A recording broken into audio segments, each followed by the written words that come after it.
Bonjour les amis, je vous remercie d'être présents avec nous tous les jours pour participer à ce temps d'échange et de réflexion au travers de la pensée du jour.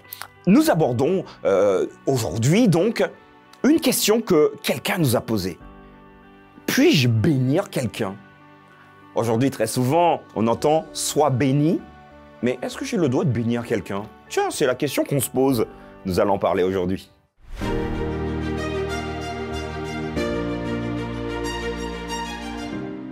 La pensée du jour se trouve aujourd'hui dans Proverbes, chapitre 10, verset 22. C'est la bénédiction de l'Éternel qui enrichit, et il ne la fait suivre d'aucun chagrin. Voilà les amis, je vous posais la question il y a quelques instants de savoir si nous avons la possibilité de bénir quelqu'un. Alors, juste peut-être pour donner des pistes, j'aimerais vous proposer un texte qui se trouve dans Genèse chapitre 27, versets 30 à 31. Il s'agit d'Isaac. Donc Isaac avait fini, nous dit le texte, de bénir Jacob. Et Jacob avait à peine quitté son père Isaac, qu'Ésaü, donc le frère de Jacob, revint de la chasse. Alors c'était une histoire assez délicate. Et finalement, lui aussi, il va dire, mais Seigneur, mon père, je viens pour que tu puisses me bénir également. Voilà un exemple où la Bible dit très clairement qu'un homme bénit ses enfants. Alors, on peut déjà imaginer ici que c'est une réponse, que oui, on peut bénir quelqu'un d'autre.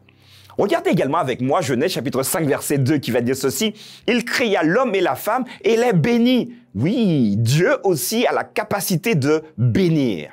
Mais qu'est-ce que c'est finalement la bénédiction? La bénédiction, c'est simplement vouloir ou espérer du bien à l'autre.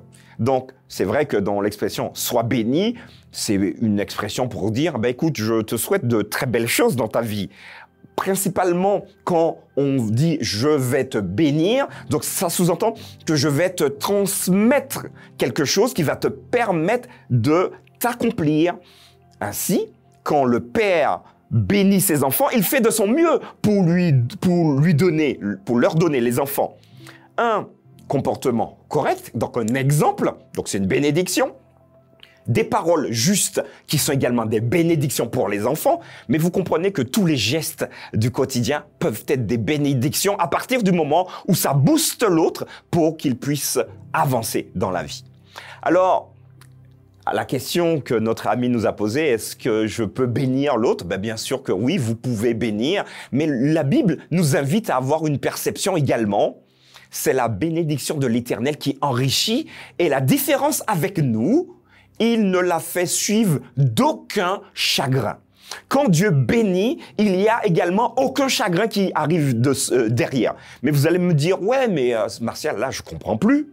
Dieu a bien béni Adam et Ève. Est-ce qu'il y a eu un chagrin après?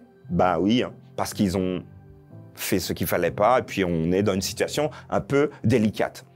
A-t-il béni Isaac? A-t-il béni Jacob et son frère Ésaü? Bien sûr, absolument. Et pourtant, vous savez les tensions qu'il y a eu dans la famille. Alors, quel est le problème? Le problème, est-ce la bénédiction ou celui qui reçoit la bénédiction? Peut-être qu'il y a la réponse dans ma question. La bénédiction de Dieu, elle est toujours bienfaisante. Mais parfois, vous et moi, nous préférons sortir de dessous cette bénédiction pour vivre notre vie. Et quand il se passe des choses, on dit « Mais Seigneur, mais tu m'as béni !» Oui, c'est ça, c'est peut-être ça le problème. C'est parce que nous avons laissé cette bénédiction pour vivre sans cette bénédiction. J'aimerais vous donner une phrase type pour retenir tout ce que nous avons dit. La force de la bénédiction s'effectue quand nous restons dans les termes de cette bénédiction. Je répète ça, la force de la bénédiction s'effectue quand nous restons dans les termes de cette bénédiction.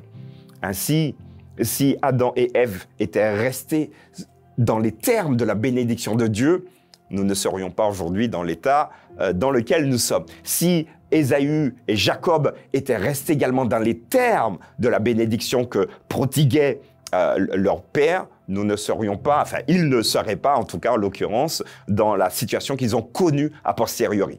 Alors, je vous pose la question, est-ce que vous voulez rester dans les bénédictions de l'Éternel? C'est possible, c'est simplement à vous de choisir.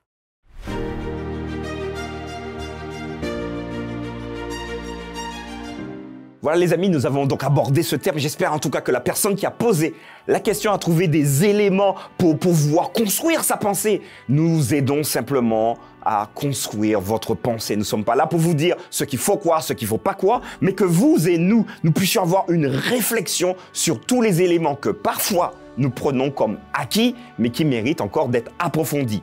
Merci de partager, de mettre un pouce ici, de dire amen, de dire ce que vous souhaitez, de discuter entre vous également dans les commentaires. Nous nous donnons rendez-vous demain pour une nouvelle pensée du jour. À très bientôt.